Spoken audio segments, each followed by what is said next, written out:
નમસ્કાર મિત્રો, સ્વાગત છે આપણી યુટ્યુબ ચેનલની અંદર। તો આજે આપણે દેશ અને દુનિયાના અને તાજા અને મહત્વ સમાચારની વાત કરવાના છીએ, તો વિડીયોને અંત સુધી જોવા વિનંતી।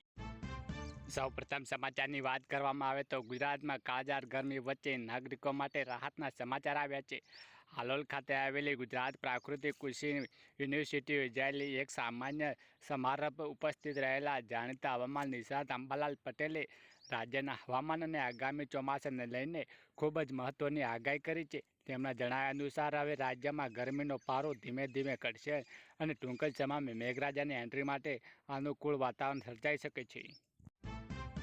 સૌથી અગત્યની વાત કરવામાં આવે તો આજે 21 મેના રોજ સમગ્ર ભારતના પેટ્રોલ ડીઝલના ભાવમાં મોટા પાયે સ્થિર રહેલા। ઉલ્લેખનીય છે કે સરકારે ઓઇલ કંપનીમાં 15 મેના રોજ પેટ્રોલ ડીઝલના ભાવમાં 3 રૂપિયાનો વધારો કર્યો હતો, જે બાદ હવે એકવાર 19 મેના રોજ પેટ્રોલ ડીઝલના ભાવમાં પ્રતિ લીટર આશરે 90 પૈસાનો વધારો કરવામાં આવ્યો હતો અને વૈશ્વિક ક્રૂડ ઓઇલના ભાવમાં સતત વધારો થવા વચ્ચે ફક્ત એક અઠવાડિયાની સમયગાળામાં બીજો નોંધપાત્ર વધારો થયો છે। વધુ આગળ વાત કરવામાં આવે તો એન્જિનિયરિંગ, આર્ટ્સ, કોમર્સ અને સાયન્સ મોટી ડિગ્રીઓ મેળવીને જે હાથમાં પેન અથવા ઓફિસની ફાઇલો હોવી જોઈએ હતી, તે હાથોમાં આજે ફ્રન્ટ એન્ડ સર્ટિફિકેટ ફોર્મ છે। એસટી નિગમના કંડક્ટરની ભરતી શું આવી? ગુજરાતના શિક્ષક બેરોજગારીના મજબૂત રસ્તા પર આવીને ઊભી રહી છે।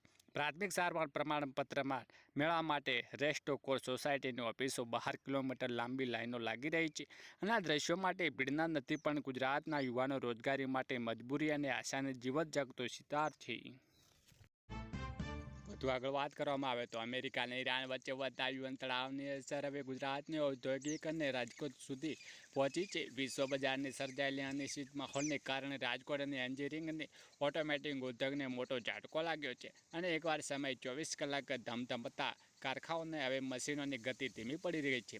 3 શિફ્ટ ચાલુ ઉત્પાદનમાં અને માત્ર એક જ શિફ્ટ સુધી સીમિત રહી ગયું છે, જેને કારણે હવે બજારોને નાના વેપારીઓની ચિંતામાં વધારો થયો છે।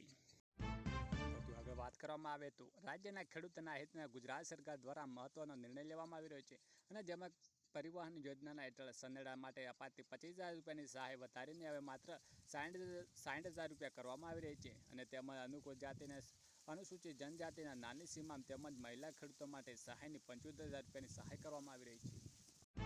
વધુ આગળ વાત કરવામાં આવે તો દૂધ ઇંધણ ભાવ વધારા બાદ નાગરિકોને વધુ એક ઝટકો લાગી શકે છે।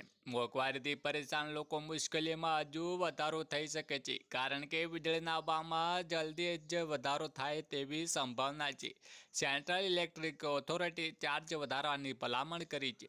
વીજળીના ફીડ મંથનની ચાર્જમાં વધારો કરવાનો ડામ્પ તૈયાર કરાયો છે। જો આ પ્રસ્તાવ મંજૂર થયો તો વીજ કંપનીઓ બિલમાં વધારો આવશે।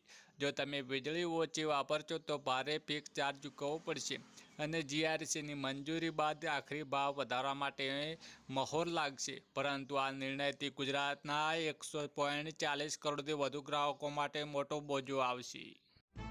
સૌથી અગત્યની વાત કરવામાં આવે તો ગુજરાતમાં આજથી વસ્તી ગણતરીની ઓનલાઈન તબક્કો શરૂ થઈ ગયો છે, જેમાં નાગરિકોએ જાતે જ પોર્ટલ પર માહિતી ભરવાની હોય છે। પહેલીવાર આ પ્રયાસ કરવામાં આવ્યો હતો ત્યારે નાગરિકો તરીકે જાણીતા લોકો કેવી રીતે ઓનલાઈન માહિતી ભરી શકાય છે। આમ તો ગુજરાતમાં 1 જૂનથી જ્ઞાતિ આધારિત વસ્તી ગણતરી પ્રારંભ થવાની, પરંતુ આજે 17 મેથી નાગરિકો પોતે જ ઓનલાઈન માહિતી ભરી શકશે, જેમાં તેઓ જાતે જ પોતાની માહિતી ભરી શકશે। આજથી ગુજરાતના જમ્મુ કાશ્મીર, લખનઉ અને પોંડિચેરી સ્વર્ણાંત શરૂ થઈ છે, ત્યારે આ સ્વર્ણ ગણતરી શું છે તેને કેવી રીતે માહિતી ભરી શકાશે? વધુ આગળ વાત કરવામાં આવે તો વલસાડના વાજળ અને દોધકુવામાં તલાટી સંજય ભોયા ડ્યુટી પર ન આવતા એક જાગૃત નાગરિકે તેને ફોન કર્યો હતો અને આ બાદ તેઓને ન આવવાનું જ કારણ જણાવ્યું।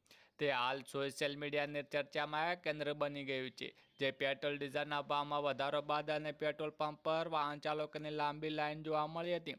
લોકોને પેટ્રોલ ભરાવવા માટે કલાકો સુધી લાઈનમાં ઊભા રહેવું પડ્યું હતું। ત્યારે વચ્ચે વલસાડ એવી અજીબ કિસ્સો સામે આવ્યો હતો, જેમાં ક્યુટી પર હાજર ન રહેતા તલાટીએ એક નાગરિકને ફોન પર જવાબ આપ્યો કે મારી ગાડીમાં પેટ્રોલ નથી, એટલે ક્યુટી પર નથી। આવું ક્યારે નાગરિક તલાટી વચ્ચેની વાતચીત ઓડિયો હાલ સોશિયલ મીડિયા પર વાયરલ થયો છે।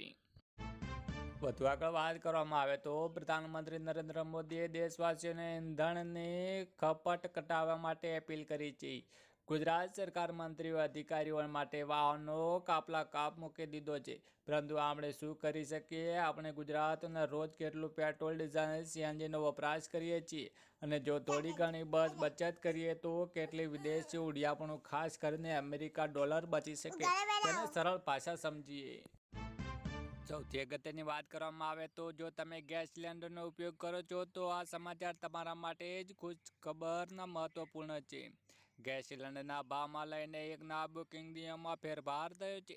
ત્યારે હવે કેટલાક દિવસોમાં સિલિન્ડર બુક કરી શકાય છે. પશ્ચિમ એશિયામાં ચાલી રહેલા તણાવ વચ્ચે સામાન્ય માણસ માટે એક રાહતના સમાચાર છે.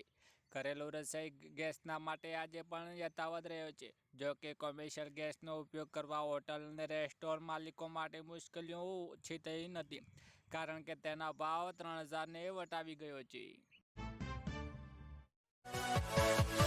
Yeah.